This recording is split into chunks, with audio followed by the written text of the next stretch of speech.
मदनपुर गांव में दो बहुत अच्छे और सच्चे मित्र रहते थे, जिनका नाम अमित और रवि था।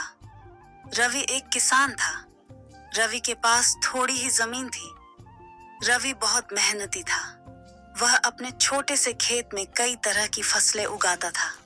एक दिन रवि का मित्र अमित रवि के पास आया और रवि से बोला, अरे रवि भाई, मुझे भी आपकी तरह खेती बाड़ी ही करनी चाहिए। पढ़ाई के लिए मेरे पास इतने पैसे नहीं हैं और मेरे पिता के भी पास इतने पैसे नहीं हैं जिससे हम अच्छी तरह से पढ़ाई कर सकें। तो मुझे भी आपकी तरह खेती ही करनी चाहिए।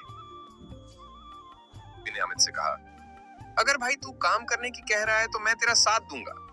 मैंने थोड़ी सी जमीन ले रखी है, वहीं पर दोनों साथ में काम करेंगे। तू कल मेरे साथ चलना। अगले दिन रवि और उसका मित्र अमित दोनों खेत में काम शुरू करते हैं।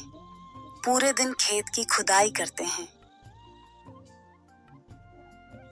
थोड़ी देर बाद रवि की पत्नी करिश्मा खेत पर खाना लेकर आ जाती है और अमित और रवि दोनों को खेत पर काम करते हुए देखकर रवि से कहती है, सुनिए जी, खाना खा लीजिए और अमित भाई को भी बुला लीजिए, वो भी खाना खा लें।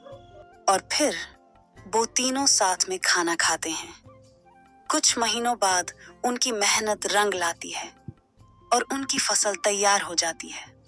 और यह सब देखकर अमित के गांव वाले उन दोनों की मेहनत और दोस्ती को देखकर जलते थे। वह दोनों बिना एक दूसरे की सलाह के कोई भी काम नहीं करते थे। इस कारण वह कभी धोखा नहीं खाते थे। और कुछ दिनों बाद रवि की साली संजना रवि के गांव आई और उसे रवि के गांव में बहुत अच्छा लगा। एक दिन अमित रवि के घर आया और उसे घर पर कोई नहीं मिला। वही लड़की घर पर अकेली थी। अमित ने उस लड़की से पूछा, आप कौन और रवि भाई और भाभी कहाँ गई हैं? उस लड़की ने अमित को बताया, मेरा नाम संजना है और मैं तुम्हारे भाई की साली हूँ। जीजाजी और दीदी खेतों पर गए हैं। बताइए क्या काम है? मैं बता दूंगी, आप बैठिए, मैं चाय बना देती हूँ। नहीं नहीं, कोई बात नहीं, मैं भैया और भाभी से खेतों पर ही मिल लूंगा। अमित वहां से चला गया। वह लड़की अमित को शायद चाहने लगी और अमित उस लड़की को भी चाहने लगा। अगले दिन रवि और अमित खेतों पर काम कर रहे थे और वह लड़की खेतों पर आई और उसने रवि से कहा, जीजाजी, मुझे अमित के साथ बाजार भेज दो, मुझे कुछ जरूरी वस्तुएं खरीदनी है। और रवि ने अमित से कहा, सुनो अमित, तुम उनके साथ बाजार चले जाओ और इन्हें कुछ जरूरी सामान खरीदवा देना। रवि उन दोनों को भेज देता है। वह लड़की और अमित एक जंगल में जाते हैं। संजना अमित से कहती है, क्या तुम मुझे पसंद करते हो? मैं आपसे बहुत प्रेम करती हूँ। आप अगर चाहो तो आप मुझसे शादी कर लो।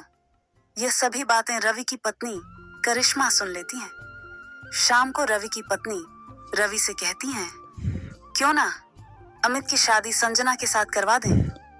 हमें लगता है वह दोनों एक दूसरे को पसंद करते हैं और वैसे अमित भी अच्छा लड़का है। और यह बात रवि को बहुत पसंद आई। एक दिन सभी लोग घर पर इकट्ठा होते हैं और रवि ने अमित से कहा कि क्यों अमित, तुझे संजना पसंद है और तू चाहे तो मैं तेरी शादी संजना से करा दूं। अमित और वह लड़की बहुत मन में खुश हुए। रवि की पत्नी ने कहा, संजना, आप अमित को पसंद करती हो? संजना ने हाँ कर दिया।